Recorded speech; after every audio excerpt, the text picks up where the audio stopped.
구독을 통해 매주 새로운 내용을 받아보세요. 위 종목들은 우리 시장이 대세 상승의 흐름 속으로 나아갈 적에 상승세의 가장 중심부에 놓일 수 있는 종목으로 다른 어떤 종목보다 관심을 갖고 지켜봐야 할 종목군이다.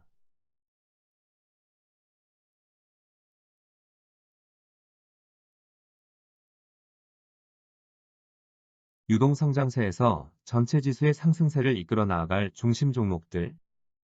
2018년 12월 하순의 시장 위치에 놓인 나스닥 시장. 2009년 3월부터 추세적인 상승 과정을 보여준 미국의 나스닥 시장은 2018년 12월 하순 9년 만에 처음으로 추세적인 하락세로 전환하겠다는 의지를 드러낸 적이 있었다. 2018년 2월 미중 무역 전쟁이 터져나오면서 이 문제가 시간을 두고서도 해결이 되지 않고 갈등의 폭이 더욱 깊어짐에 따라 더 이상 버텨내지 못하고 나스닥 시장은 2018년 12월 하순 정상적인 조정폭의 범주를 제법 크게 벗어나는 하락폭이 발생한 것이다. 강한 추세적인 상승 과정에 놓여있던 시장이 정상적인 조정폭을 제법 크게 벗어날 경우 추세적인 하락세로 전환하겠다는 의지를 드러내는 것이 된다.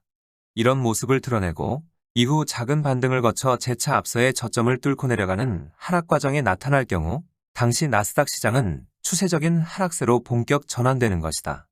2018년 12월 하순 나스닥 시장은 이런 상황에 놓여 있었다.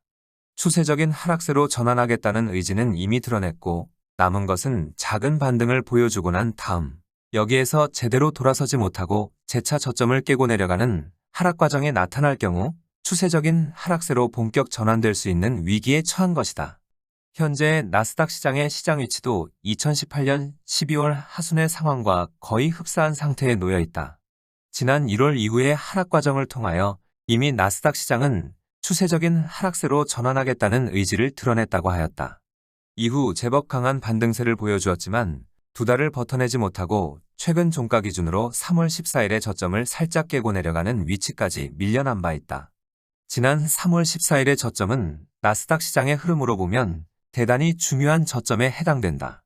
3월 14일의 저점을 뚫고 내려가는 하락 과정에 나타날 경우 새로운 하락 압력이 작용하는 것이 되고 이런 새로운 하락 압력은 잠재적인 하락 압력이 20% 전후가 아닌 최고점에서 50% 전후에 달하기 때문이다.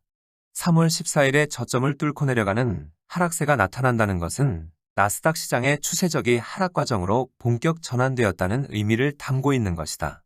그런데 시장 흐름에 대단히 중요한 저점에 접근하거나 일시적으로 이를 살짝 깨고 내려가더라도 바로 이를 뚫고 내려가지는 않는다. 일단 시장 흐름의 중요한 저점 전후에 접근하면 재차 돌아서려고 하는 것이다. 2018년 12월 하순의 상황에서도 마찬가지다. 당시도 하락세를 멈추고 작은 반등의 시기에 아주 놀라운 회복세를 보여주면서 어려운 상황을 탈출한 바 있다. 당시 시장을 강하게 짓누르는 주된 하락 압력은 미중 무역 전쟁이었다.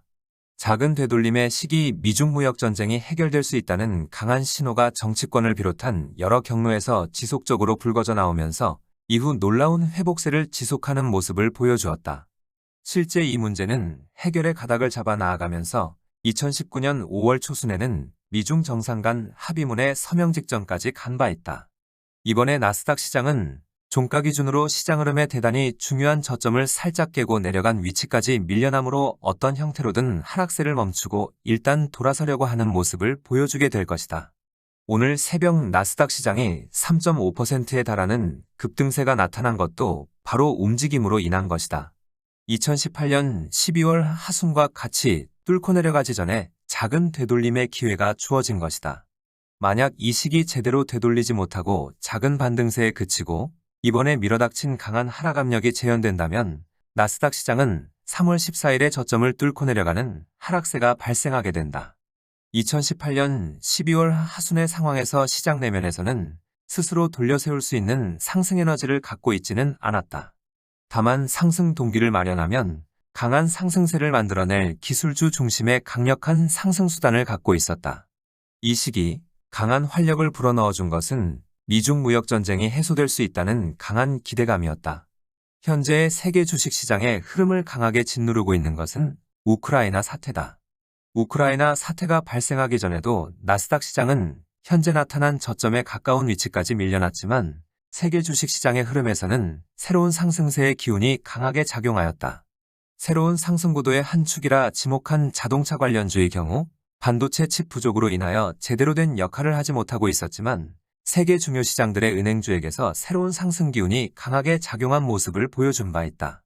이 시기에 상승 기운에 힘입어 KB금융지주는 66,400원까지 치고 올리면서 빠른 속도의 중심부 진입 시도가 있었다.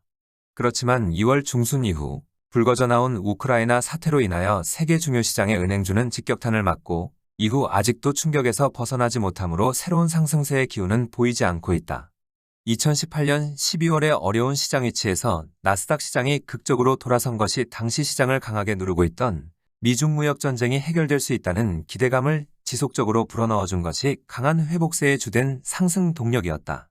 현재의 위치에서 극적으로 돌아서려고 하면 새로운 상승세의 기운이 작용시킬 수 있는 우크라이나 사태가 해결의 조짐을 보여줄 수 있는 강한 신호가 나타나야만 한다.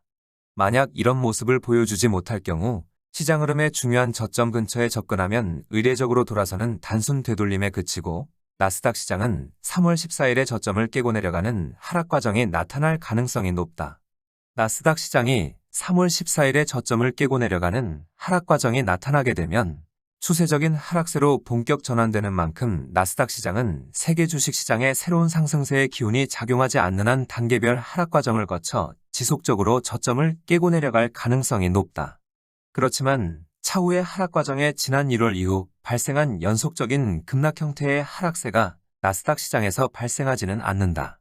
한 번의 큰 장을 마감할 적에는 연속적인 급락세로 짧은 기간 저점에 도달하는 모습을 보여주지만 추세적인 하락 과정은 하락세는 지속하되 크고 작은 반등세가 끊임없이 나타나게 되어 있다.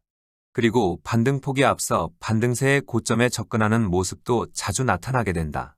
이런 하락 과정으로 진행하여 나아가는 만큼 추세적인 하락 과정이 최종적인 저점에 도달하는데 수년의 시간이 걸리게 되는 것이다. 이런 진행 과정에 세계 주식시장의 흐름에 새로운 상승세의 기운이 작용할 경우 이미 추세적인 하락세로 전환된 나스닥 시장의 하락세를 중도에 제대로 멈추게 할 수는 있다. 새로운 상승세의 기운이 제대로 자리를 잡게 되면 다시 세계 경제의 회복세의 조짐이 나타나면서 이미 추세적인 하락세로 전환된 나스닥 시장 또한 하락세를 멈추고 일정한 박스권에서 장기간 머물 수 있는 것이다. 중요한 것은 시장 흐름에 새로운 상승세의 기운이 어느 시점 작용할 수 있느냐 하는 점이다. 이미 세계 주식시장에서는 2020년 3월 이후의 상승 과정을 통하여 기술주를 대신할 수 있는 상승 구도를 갖추었다고 하였다.